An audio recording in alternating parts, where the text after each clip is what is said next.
Hey, what's going on? It's your boy BT, and I came here to talk some boxing with thousands of true school sports subscribers. Now, what's my brethren all around the world watching this video? Hope you're having a great day today.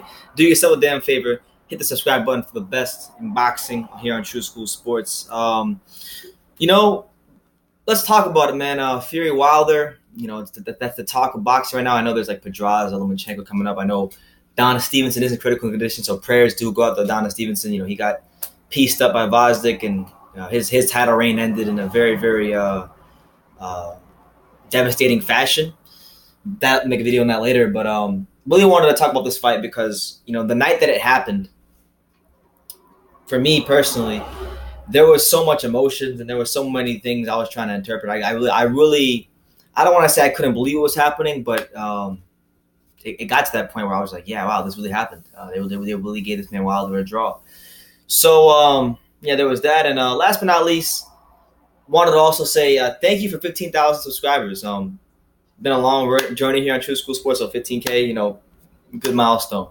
But, Fury Wilder, the way I look at it, the main idea, if you will, as to my thoughts on what we saw on Saturday, or simply that Tyson Fury was robbed of the biggest comeback, the biggest and the best comeback in boxing history, to come from what he's come from, the mental health problems, ballooning up to 400 pounds. I mean, I remember literally sitting here about a year and some change ago, making videos about him returning and maybe fighting the likes of like Manuel Charr. If you guys remember that, Manuel Charr approached Tyson Fury when he was like, super fat, and Fury did not look like he wanted to fight at all.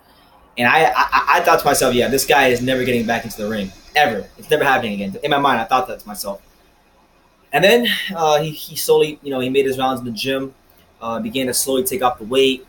Then he had his comeback fight earlier this year with Safari.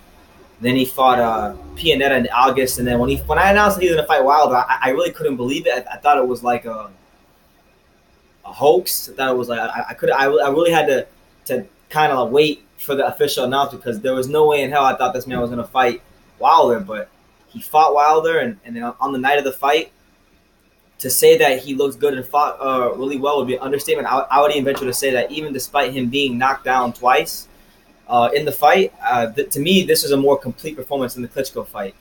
The reason being is because, I think, Vlad is an all-time great, no doubt about it. There's no doubt about Vladimir Klitschko's place in boxing history.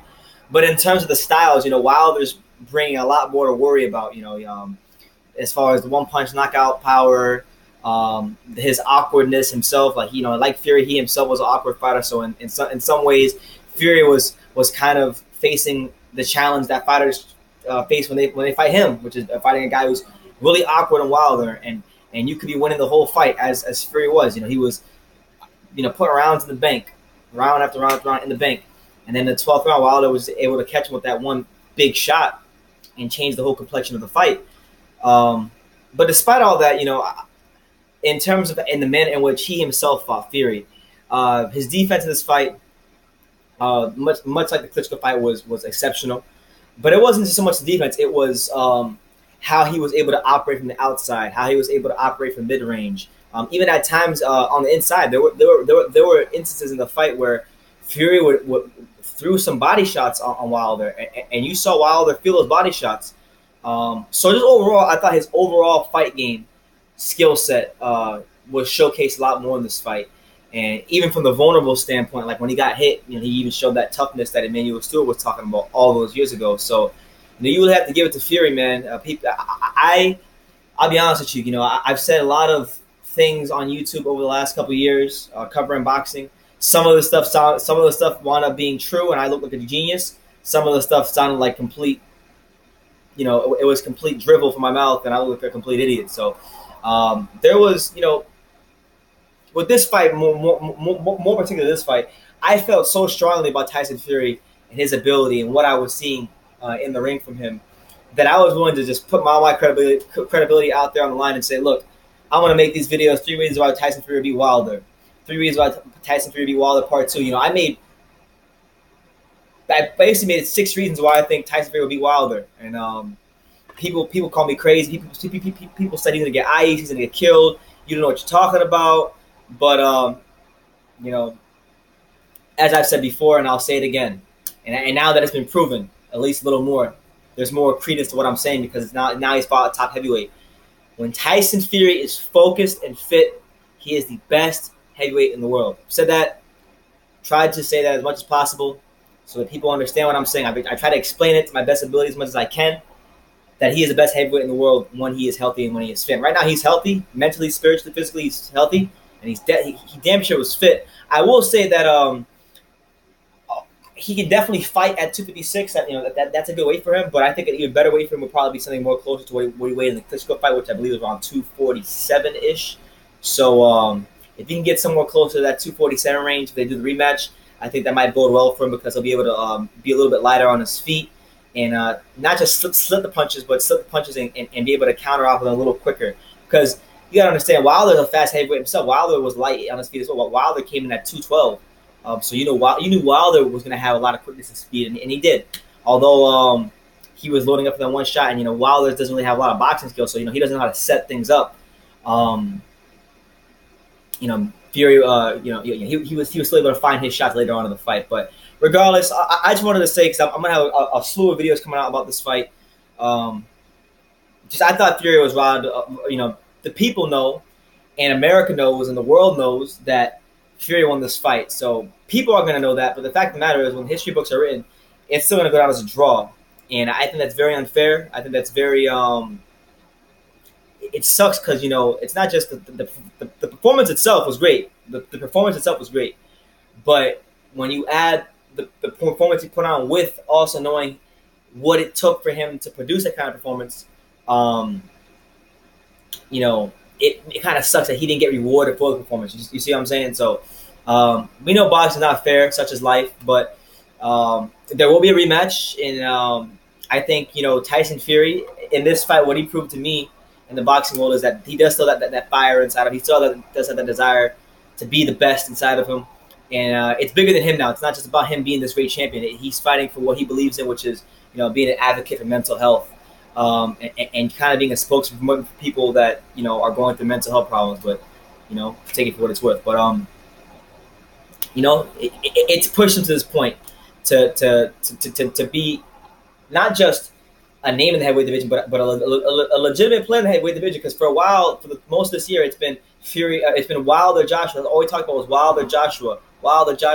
But now that the Mac is back and Fury's back, you got to put his name in that discussion. Particularly when you factor in that he just put on he just gave Deontay Wilder a boxing lesson, and he ballooned up to 400 pounds, sat on the couch, drank, partied, did all kinds of crazy stuff, cocaine. Lost 130 pounds, 140 pounds. Took 2 tune-up fights and then went and jumped in and fought the most destructive one-punch knockout artist in all of boxing. And boxed his ears off for, I would say, at least 9 of the 12 rounds. So, it was a stuff of legend. It really was stuff of legend. In a rematch, I think he's capable of getting to another level. But it's going to be a more interesting. I think the rematch will be more interesting because of the fact that Wilder's been there with him for 12 rounds, so we'll see what kind of adjustments he makes. Truthfully, I'll be honest with you, Wilder is 33 years old, but by the time they fight again, Wilder will probably be 34, going on 35, so he'll be up there in age. Fury will be 30 by then. So, as far as Wilder goes, I'll be honest with you, as far as Wilder goes, I think, he is what he is. There's not much more of a level he can get to, and that's what it is there. Fury, on the other hand, his skill set is a lot more diverse.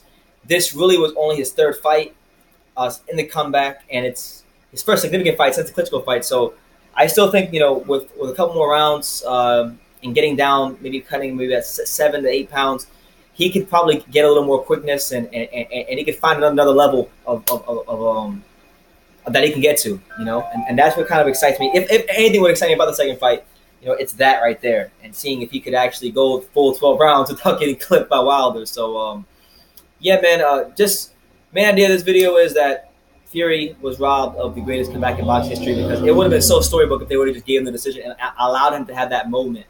But, they gave him a draw, which, really, in hindsight, isn't the worst thing that's ever happened to a foreigner because we've seen a lot worse happen to European fighters coming to America.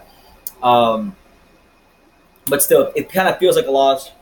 but it doesn't really hurt either fighter's, quote unquote brand or reputation, and they can go and have the second fight. It'll be a bigger event. Whether it happens in America or the UK, that remains to be seen. But Fury has definitely won the hearts of many boxing fans and sports fans around the world, and I'll definitely venture to say that his knockdown, when he got knocked down in the 12th round by Wilder, and when he was out for about a good 4 to 5 seconds and kind of just resurrected like he was the Undertaker off the canvas, it will go down without a shadow of a doubt as probably one of the most iconic moments in boxing history. And that's rare, but it's the truth. So let me know what you guys think in the comments down below. What did you think of Tyson Fury's performance on Saturday night versus Deontay Wilder? Do you think that he could get better in a rematch? And do you believe also that he was robbed of what I deem and many believe to be what could have been on that night the best comeback in box history?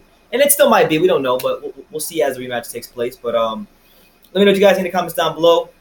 Take the time to subscribe, like I say in every single video. You can love me or you can hate me, but I'm just kidding from being it. So until next time, take care, guys.